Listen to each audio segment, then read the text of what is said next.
I am Phil Heimlich, and we call this the radical middle. Last fall, a friend of mine who came into our Bible study and he advised us to stop watching the news. I think his point was that if we want to be godly men and women, we should focus on spiritual matters, not earthly ones. But being uninformed about what's going on in the world makes us ineffective as citizens and ignorant as voters. It also makes us susceptible to demagogues, conspiracy theories, and con men.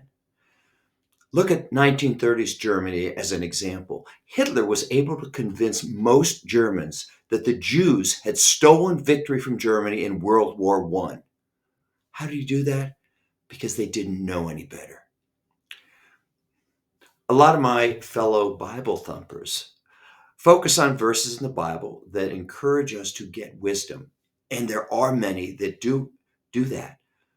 But there are also many Bible verses that admonish us to get knowledge. In other words, to get the facts. Take Proverbs 23, verse 12. It says, apply your heart to discipline and your ears to words of knowledge. I'm going to give you a quick quiz to know if you're keeping up with what's going on in the world. Here's the first question. Last Friday, President Trump and Volodymyr Zelensky, the president of Ukraine, met in the Oval Office. What happened? Next question. Who does President Trump say started the war in Ukraine 3 years ago? Final question. What is USAID and what's happened to it in the last few weeks? With all due respect, if you don't know the answer to these questions, you are not keeping up. I encourage you to read up or listen to the news, and I'm not talking about talking heads or opinion pieces.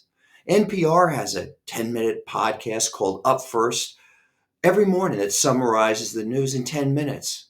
You can spare 10 minutes in your car driving to work, can't you?